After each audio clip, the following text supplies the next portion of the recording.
வணக்கம் நண்பர்களே, முக்கிய செய்திகளை இந்த பதிவில் பார்க்க போகிறோம். அண்ணாமலை அவர்கள் தனி கட்சி தொடங்க போகிறத அதிகாரப்பூர்வமாக அறிவிச்சிருக்காரு.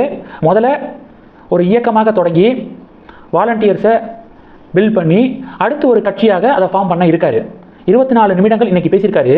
இந்த 24 நிமிடங்களில் எந்த ஒரு தனி மனித தாக்குதல் கிடையாது. பிஜேபியிலேருந்து விலகிறாரு. பிஜேபியை பற்றி குறை சொல்கிறது, நார்மலாக ஒரு கட்சியிலேருந்து இன்னொரு கட்சிக்கு தாவுறாங்கன்னா இருந்த கட்சியை குறை சொல்லிட்டு தான் ஜம்ப் பண்ணுவாங்க. அது மாதிரியெல்லாம் எதுவும் அண்ணாமலை பண்ணலை. அவர் நினைத்த ஒரு அரசியல் மாற்றத்தை தனி பாதையில் போனால் தான் கொடுக்க முடியும் அப்படின்னு நம்புவதாக அவர் இந்த முடிவை எடுத்திருக்காரு. அதுபோக அந்த இயக்கத்தில் சேர அழைப்பு விட்டுருக்காரு. இப்போ நான் வீடியோ ரெக்கார்ட் பண்ணக்கூடிய இந்த நேரத்தில் 2,50,000 பேர் ரிஜிஸ்டர் பண்ணியிருக்காங்க. 1.5 மணி நேரத்தில். எவ்வளோ பெரிய விஷயம் தெரியுமா? எம்பியாக இருந்தது கிடையாது, எம்எல்ஏ இருந்தது கிடையாது, பெரிய அரசியல் குடும்பம் கிடையாது, பெரிய பணக்கார குடும்பம் கிடையாது. சாதாரண ஒரு காமன் மேன், நம்மளை மாதிரியான ஒருத்தர் கஷ்டப்பட்டு படித்து ஒரு இடத்துக்கு போய் அங்கே நேர்மையாக பணியாற்றி ஒரு அரசியல் கட்சிக்குள்ளே வந்து அங்கே ஒரு 3 வருஷம் அவர் பெர்ஃபார்ம் பண்ணதுனால இவ்வளவு கூட்டம் அவர் பின்னாடி நிற்கிது. 1.5 மணி நேரத்தில் 2.5 லட்சம் பேர் ரிஜிஸ்டர் பண்ணியிருக்காங்க. மின்னல் வேகத்தில் கூடிக்கிருக்கு. ஒரு தடவை ரெஃபரன்ஸ் பண்ணிங்கன்னா 1000 பேர் வராங்க, கூடுறாங்க. அதாவது கண்டிப்பாக 2031 அண்ணாமலை சொல்லியிருக்காரு, அடுத்து தமிழகத்தினுடைய பொது தேர்தலில் அவருடைய கட்சி போட்டியிடும் அப்படின்னு சொல்லிட்டு அறிவிச்சிருக்காரு. அதுக்கு முன்னதாக வாலண்டியர்ஸை ட்ரெயின் பண்ண வேண்டியது இருக்குது. உள்ளாட்சி தேர்தலில் போட்டியிட யாருக்கு விருப்பம் இருக்கோ, ஒரு எம்சியாக இருந்தால் என்னென்ன விஷயங்கள் பண்ணலாம், என்னென்ன மக்களுக்கு நல்லது பண்ணலாம் அப்படின்னு அவங்களுக்கு புரிய வைக்க வேண்டிய அவசியம் இருக்குது. சில பேர்லாம் என்ன அதிகாரம் நம்மக்கிட்ட இருக்குது அப்படிங்கிறத தெரியாமலேயே உள்ளே வந்து உட்காந்துக்கிறாங்க. அதனால் எம்எல்ஏ ஆகணுமா, அசம்பிளி எலெக்ஷனில் போட்டியிடணுமா, ஓகே, அதுக்கு வந்து நீங்கள் ப்ரிப்பேர் ஆகுங்க அப்படின்னு அதுக்கு தனியாக அவங்களுக்கு ட்ரைனிங் மாதிரி. இந்த ட்ரைனிங்லாம் முடித்து வெளியே வரும்போது களமிறக்கக்கூடிய வேட்பாளர்கள் அவ்வளவு நாலேஜோட அவ்வளவு விஷயம் தெரிஞ்சவங்களாக இருப்பாங்க அப்படின்னு அண்ணாமலை ஒரு நல்ல ஒரு பாதையை தேர்ந்தெடுத்திருக்காருங்க. உண்மையிலேயே அவருடைய இந்த அரசியல் மூமெண்ட்டுடைய தீம் என்ன தெரியுமா?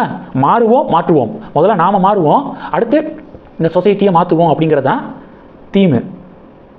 அவருடைய சமூக வலைதளத்தில் முன்னாடி பிஜேபி காரியகர்த்தா அப்படின்னு சொல்லிட்டு எழுதியிருப்பார்ல, அதை நீக்கிட்டு a common man in search of good politics அப்படின்னு சொல்லிட்டு எழுதியிருக்காரு. எனக்கு அண்ணாமலை பேசினதில் ரொம்ப பிடிச்ச விஷயம், நேற்று போட்ட வீடியோவில் சொல்லியிருந்தேன், தேசிய பார்வை கொண்ட ஒரு மாநில கட்சி, அதை தான் அண்ணாமலை ஃப்ரேம் பண்ண போகிறாரு அப்படின்னு நான் சொல்லியிருந்தேன்ல. இன்றைக்கி அவருடைய பேச்சில் அதை வந்து உறுதிப்படுத்தியிருக்காரு பாருங்கள். போகிற இடமெல்லாம் நீங்கள் தமிழனா இந்தியனா எது ஃபஸ்ட்டு அப்படின்னு கேட்பாங்க. நான் பெருமை மிகு இந்தியன், பாரம்பரியமிக்க தமிழன் அப்படின்னு சொல்லிட்டு எல்லா இடத்துலையும் பதில் சொல்லுவேன் அப்படின்னு பேசியிருக்காப்புல பாருங்கள். அப்போது முதல்ல இந்தியன், அடுத்து தமிழன் அப்படிங்கிறத இங்கே தமிழகத்தில் இருக்கக்கூடிய பல அரசியல் கட்சிகள் போல்டாக பேச தயங்குறாங்க. முதல்ல நான் தமிழன், அதுக்கப்புறம் தான் எல்லாம் அப்படின்னு சொல்லிட்டு அரசியல் பண்ணுறாங்க. இவர்கள் மத்தியில் நான் முதல்ல இந்தியன், அடுத்து தமிழன், இதை சொல்கிறதுக்கு ஒரு பொலிட்டீஷியன் உருவாகியிருக்காரு.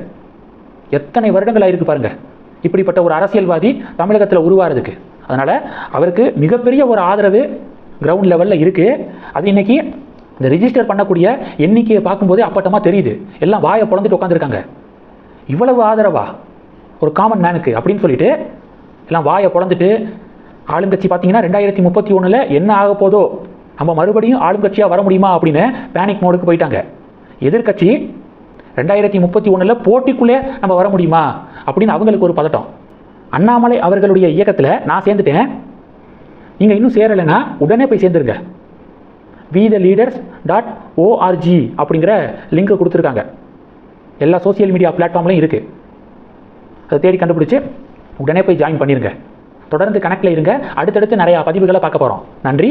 ஜெய் ஹிந்த்.